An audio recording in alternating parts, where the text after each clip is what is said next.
Hey guys, मेरा नाम है फैजल खान और आप सबका स्वागत है जियो खान जियोलॉजी ऐप के ऊपर। आज है आपका palaeontology lecture 5 and in this video lecture we will discuss the modes of preservation, that is the part 2। Part 1 में अपन देख चुके थे कि डायरेक्ट जो फॉसिल्स के रिमेन्स मिलते हैं, डायरेक्ट ऑर्गेनिजम्स के रिमेन्स मिलते हैं, वो किस किस तरीके से मिल सकते हैं। उसमें अपन ने डिस्कस किया था कि आपके लीचिंग और डिसोल्यूशन की वजह से कुछ मिल रहा हो, परमिनरलाइजेशन की वजह से हो, पेट्रिफिकेशन की वजह से हो, कार्बोनाइजेशन आइसोकेमिकल अल्ट्रेशन की वजह से मिल रहा हो, या फॉसिल्स ऑफ शॉर्ट पार्ट्स भी मिल सकते हैं, जिसको मैंने एक बहुत ही स्पेसिफिक कंडीशन में डिस्कस किया था। और उसका एग्जाम्पल अपन ने बताया था, मेमथ का बताया था, साइबेरियन आइस एज वाला जो था, याद आ रहा है। तो अब तक अपन जो पढ़ चुके हैं वो ये है कि फॉसिल की डेफिनेशन, उसके conceptual aspects, condition of preservation, और उसमें मोस्ट इंपॉर्टेंट कंडीशन जो है वो आपकी सबसे पहली कंडीशन तो वो है कि immediate detachment from the atmospheric contact after the death of organism. Immediate, ठीक है, ताकि उसका किसी तरीके का डिकम्पोजिशन नहीं हो, ठीक है। दूसरा ये है कि केमिकल इन्वायरमेंट बहुत एक्सटेंट तक ये डिटरमाइन करता है कि ऑर्गेनिज्म की डेथ होने के बाद में वो फॉसिल में कन्वर्ट होगा या नहीं होगा। फॉर एग्जांपल, कैलकेरियस कंपोजिशन का ऑर्गेनिज्म है, उसके अनफॉर्चुनेटली डेथ हुई और सर्कमस्टेंसेस ऐसे हुए कि उसको सारी कंडीशंस है वो उसको फेवर कर रही थी फॉसिल में कन्वर्ट होने की, लेकिन अचानक से इन्वायरमेंट जो है वो एल्कलाइन से एसिडिक हो गया, तो वो पूरा का पूरा ऑर्गेनिज्म का जो स्केलेटन होगा वो डिजोल्व हो जाएगा और वो प्रिजर्व नहीं हो पाएगा। So chemical environment leads to the selective preservation, ठीक है, ये पॉइंट आप ध्यान में रखना। Now we will discuss the indirect fossils, modes of preservation part 2 में इनडायरेक्ट फॉसिल्स अपन पढ़ेंगे। इनडायरेक्ट फॉसिल्स में आपको सबसे सिंपल सा ये है कि फिजिकल एक्टिविटी के ट्रेसेस आपको मिल जाएं। फिजिकल एक्टिविटी के ट्रेसेस का मतलब क्या है कि trails, tracks, burrows, shafts, tunnels, है ना, चलने के, फिरने के, रेंगने के, घूमने के, बिल बना के रहने के, ये सारे के सारे जो ट्रेसेस हैं वो आपको किसी तरीके से प्रिजर्व्ड मिल जाए। तो एक तो ये इनडायरेक्ट फॉसिल है, ठीक है। उसको अपन देखेंगे कि फीडिंग का क्या होता है, स्कैप स्ट्रक्चर का क्या होता है, आपका रेस्टिंग इम्प्रेंसेस को क्या बोलते हैं, ये सारी चीज़ें अपन देखेंगे। दूसरा कि आपको मोल्ड और कास्ट के फॉर्म में मिल जाए। अब मोल्ड क्या होता है और कास्ट क्या होता है ये समझना बहुत, जैसे कि आपके पास में ये एक बोतल है, ठीक है, आपके पास में ये एक बोतल है और इस बोतल के थ्रू आप मोल्ड और कास्ट समझना चाहते हो। फॉर एग्जाम्पल, ये बोतल जो है ये इतनी हैवी है कि अगर आप इस सरफेस पे इसको रखेंगे इस तरह से, ठीक है, और ये जो सरफेस है ये सॉफ्ट सेडिमेंट से बनी हुई है और अनकंसोलिडेटेड है भी तो लूजली कंसोलिडेटेड है। और सॉफ्ट सेडिमेंट्स का मतलब है कि ये clay, silt, sand size particle से बनी हुई है ना। तो जब ये बोतल आप इसके ऊपर रखेंगे तो इस बोतल के वजन की वजह से, due to the weight of this बोतल, it will create an impression on that surface. इसकी जैसे की जैसी सरफेस होगी वैसा वैसा ये एक इम्प्रेशन क्रिएट कर देगा इसकी सरफेस पे, ठीक है।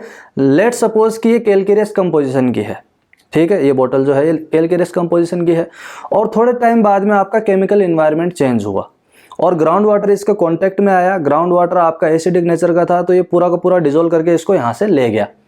लेकिन इसने जो वॉइड क्रिएट किया था, जो इंप्रेशन क्रिएट किया था सरफेस के ऊपर, वो सरफेस के ऊपर रह जाएगा, और वो जब वो किसी तरीके से प्रिजर्व्ड हो जाए उसको आप बोलते हैं मोल्ड, ठीक है। तो मोल्ड की हेल्प की वजह से आप क्या कर सकते हैं, इसकी एक्सटर्नल स्टडी, एक्सटर्नल मॉर्फोलॉजी की स्टडी कर सकते हैं।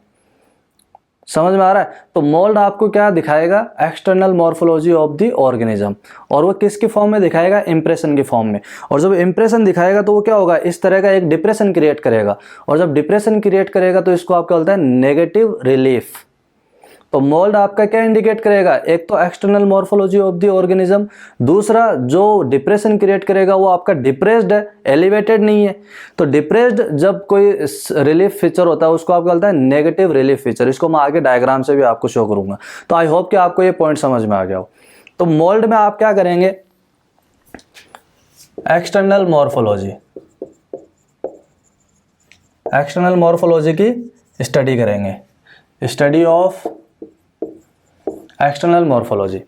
दूसरा, इट शोज नेगेटिव रिलीफ। मैं आपको अभी डायग्राम से ही बता दूंगा कि नेगेटिव रिलीफ कैसे शो कर रहा है, ठीक है। दूसरा कास्ट है। तो कास्ट में जैसे मान लो कि ये एक परफ्यूम की बोतल है और इस परफ्यूम की बोतल के अंदर कैविटी तो होगी ही, है ना, तभी तो इसके अंदर परफ्यूम भरा हुआ है। अब आपको मान लो कि किसी तरीके से आपने इसका ढक्कन हटा दिया, ठीक है, और इसके अंदर आपने चीज़ें भर दी, परफ्यूम को सारा निकाल दिया और इसके अंदर आपने सॉलिड मटेरियल भरना चालू कर दिया। तो वो सॉलिड मटेरियल आपका किस तरह से भरता चला जाएगा, जैसे इसकी इंटरनल शेप होगी, है ना।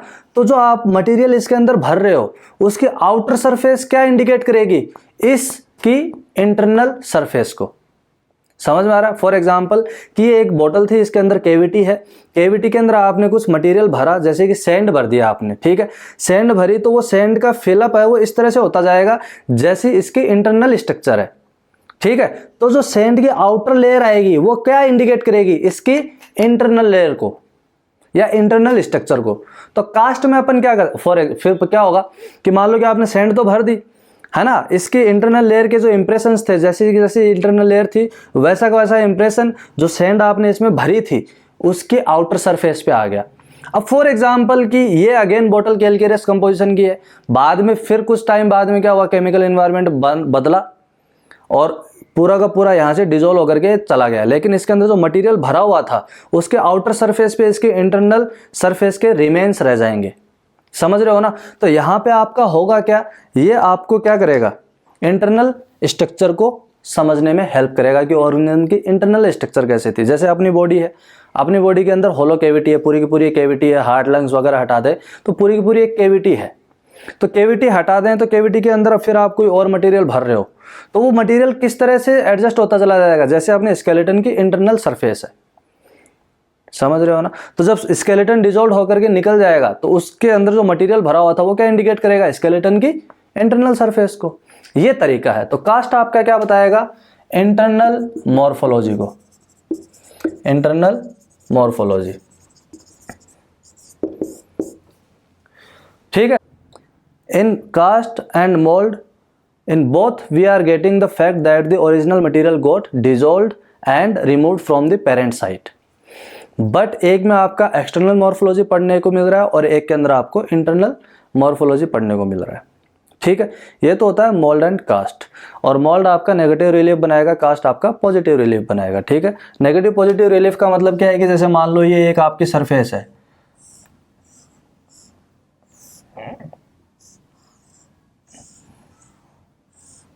इस तरह से, ठीक है। इसको 3D ब्लॉक बनाना चाहें तो आप 3D ब्लॉक बना लीजिए ताकि आपको और बेटर तरीके से समझ में आ सके। तो ये देखेंगे तो ये डिप्रेशन की तरह है और ये आपका एक एलिवेटेड पोर्शन सा है। तो ये आपकी पॉजिटिव रिलीफ है और ये आपकी नेगेटिव रिलीफ है। रिलीफ का मतलब ही क्या होता है, एक इमेजिनरी प्लेन से कोई चीज़ कितनी ऊपर उठी हुई है या कितनी चीज़ धसी हुई है। जैसे यहाँ पे अपन इमेजिनरी प्लेन ये मान लें तो इस इमेजिनरी प्लेन के रेस्पेक्ट में ये क्या है, डिप्रेस्ड है, और यहाँ पे ये इमेजिनरी प्लेन मानेंगे तो इसके रेस्पेक्ट में क्या है, ये एलिवेटेड है। तो जब एलिवेटेड होगा तो पॉजिटिव रिलीफ है और डिप्रेस्ड है तो आपका नेगेटिव रिलीफ है। आई होप कि आपको ये मोल्ड एंड कास्ट का कंसेप्ट समझ में आ गया है। अब यहाँ पे आप ये देखेंगे कि ये जो इनडायरेक्ट जो साइंस है, अपन एक्सक्रीटरी मटेरियल जो होता है किसी ऑर्गेनिज्म का, वो भी एक इंपॉर्टेंट क्लू बताता है, ठीक है। तो लार्जर वर्टिब्रेट्स जो होंगे उनका एक्सक्रीटरी मटेरियल की साइज होगी वो भी बड़ी होगी। जो आपके स्मॉलर इनवर्टिब्रेट्स है उनका एक्सक्रीटा जो होगा वो आपका स्मॉल साइज का होगा। तो एक पॉइंट यहाँ पे आप ध्यान में रखना कि एक्सक्रीटरी मटेरियल्स की बात करेंगे तो हायर वर्टिब्रेट्स के एक्सक्रीटरी मटेरियल की बात करेंगे तो उसको आप क्या बोलते हैं, coprolites. When we are considering the excretory material of the higher vertebrates then it is called coprolite. And जब आपका excretory material of invertebrates consider करते हैं तो उसको आप क्या बोलते हैं, गैस्ट्रोलिथ, ठीक है। अब आपका ये जो tracks, trails, tunnels, escape structure, burrows, है ना, टनल्स, शाफ्ट्स, ये क्या क्या है और इनके क्या क्या सिग्निफिकेंस है ये मैं आपको बताता हूं, ठीक है। यहाँ पे देखो अपन कुछ इनडायरेक्ट ट्रेसेस की बात करेंगे, जैसे कि आपका रेस्टिंग हैबिट थी, कोई स्केप स्ट्रक्चर थी, या कोई ट्रेल्स थे, या ड्वेलिंग हैबिट थी, या ब्रोइंग हैबिट थी, या अचानक से कोई दब गया, मर गया, वहाँ से निकलने की कोशिश कर रहा है। तो इस तरह के इनडायरेक्ट ट्रेसेस भी अपने को मिलते हैं जिनको भी अपन इनडायरेक्ट फॉसिल के केस में ही डिस्कस करते हैं, ठीक है। तो यहाँ पे आप देखेंगे और उनको अपन ट्रेस फॉसिल्स भी बोलते हैं। ट्रेस फॉसिल्स को इक्नो फॉसिल भी बोलते हैं, इक्नो फॉसिल्स को लेबेंसपुरेन भी बोलते हैं। लेबेंसपुरेन आपका एक जर्मन वर्ड है जिसका मतलब ही है ट्रेसेस ऑफ लाइफ, ठीक है। मैं यहाँ पे लिख देता हूँ, ट्रेस फॉसिल, इक्नो फॉसिल और आपका लेबेंसपुरेन, लेबेंसपुरेन आपका एक जर्मन वर्ड है जिसका मीनिंग ही होता है ट्रेसेस ऑफ लाइफ, ठीक है। तो ये सारे सारे आपके क्या हैं, ट्रेस फॉसिल्स हैं। अब यहाँ पे जो सबसे इंपॉर्टेंट है, यहाँ पे एक से क्वेश्चन पूछा जा चुका है, ये जो फ्यूजीचिनिया है जो पहले पहले लिखा हुआ है फ्यूजीचिनिया, यहाँ से क्वेश्चन पूछा जा चुका है, ठीक है। और ये वैसे तो क्रॉलिंग मोड शो करता है, लेकिन ये मोड ऑफ अकरेंस किस तरह का है कि tracks and trails of an animal buried suddenly. मान लो कि यहाँ पे कोई एनिमल रह रहा था, ये सरफेस थी और अचानक से सेडिमेंटेशन हो गया, ठीक है, लेकिन ये जिंदा है। अब जिंदा है तो बाहर निकलने की कोशिश करेगा, बाहर निकलने की कोशिश करेगा तो क्या होगा, जैसे जैसे यहाँ पे सेडिमेंट होंगे तो जैसे जैसे बाहर निकलने की कोशिश जैसे जैसे बाहर निकलने की कोशिश करेगा वैसा वैसा इसका क्या होगा, एक स्केप स्ट्रक्चर बनती चली जाएगी, जिसको आप क्या बोलते हैं, फ्यूजीचिनिया। ये एग्जाम में ऑलरेडी पूछा जा चुका है। फिर आपका होता है क्यूबिचिनिया, ये आपकी रेस्टिंग मोड को इंडिकेट करता है, जैसे traces of resting on the soft sediments. अब सॉफ्ट सेडिमेंट्स के ऊपर कोई रेस्ट करेगा तभी उसका इंप्रेशन बनेगा और वो किसी तरीके से प्रिजर्व हो सकता है, तो ये आप ध्यान में रखना। फिर आपका है डोमिचिनिया, यहाँ पे देखेंगे डोमिचिनिया, तो ये ड्वेलिंग हैबिट को शो करता है। फिर आप फोर्डिचिनिया देखेंगे तो ये फीडिंग हैबिट को शो करता है। फिर आप यहाँ पे पास्चिचिनिया देखेंगे, पास्चिचिनिया ये आपकी ग्रेजिंग हैबिट को इंडिकेट करता है। फिर आपका है लास्ट में रेपिचिनिया, ये आपकी क्रॉलिंग को इंडिकेट करता है। तो आप बोलेंगे सर रेपिचिनिया और फुजीचिनिया में क्या डिफरेंस है, दोनों ही तो क्रॉलिंग में शो कर रहे हैं, एक आपका स्केप स्ट्रक्चर शो कर रहा है और दूसरा क्या है, tracks and trails of moving animals.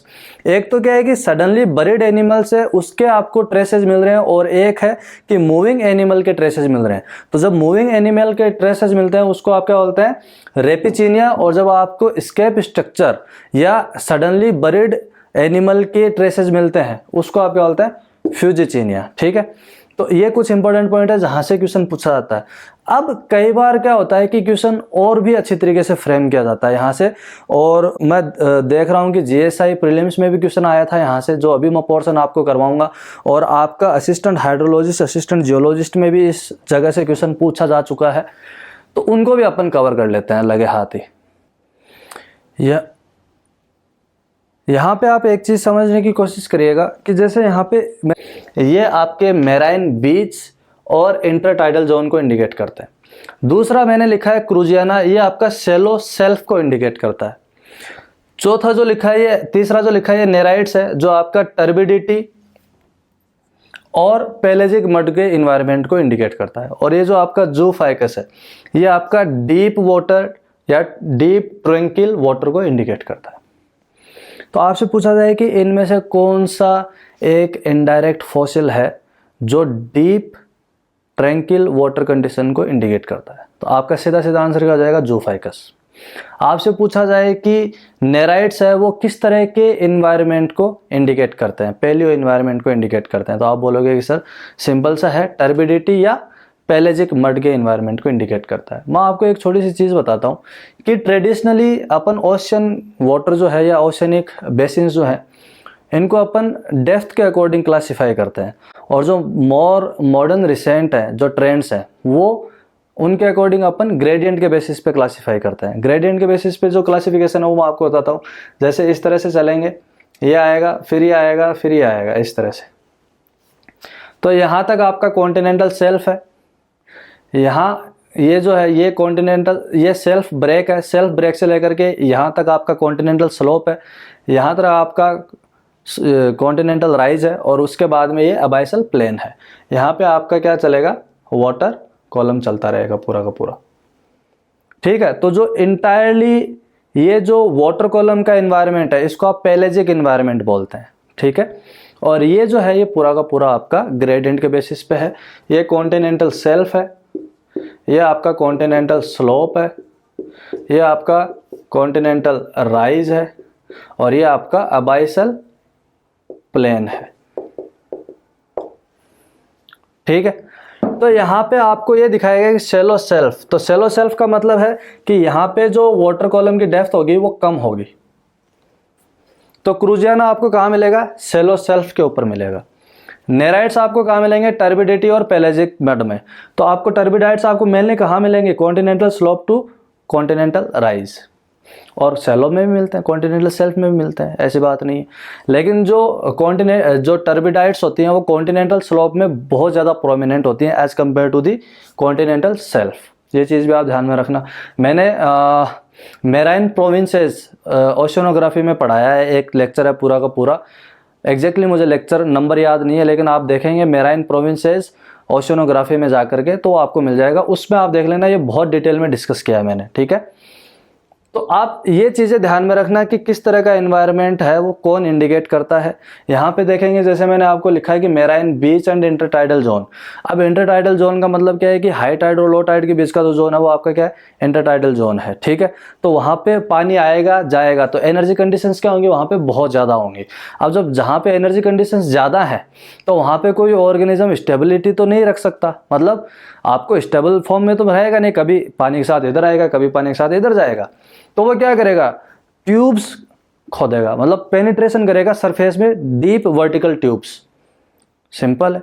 अगर बिल बना के रखता है, बोरोइंग एक्टिविटी करता है, तो वो क्या करेगा, डीप बरोज बनाएगा, वर्टिकल बरोज, ठीक है। तो हाई एनर्जी कंडीशंस है तो वो आपको क्या बनाएगा, डीप पेनिट्रेटिंग वर्टिकल ट्यूब्स। वो आपको कहाँ पे मिलेंगे, मेराइन बीच कंडीशन और इंटरटाइडल में। और ये आपका कौन बताएगा, स्कोलिथोस। तो ये चार चीज़ें आप ध्यान में रखना।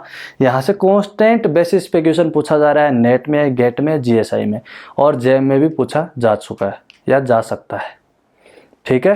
So this is all about the palaeontology lecture 5।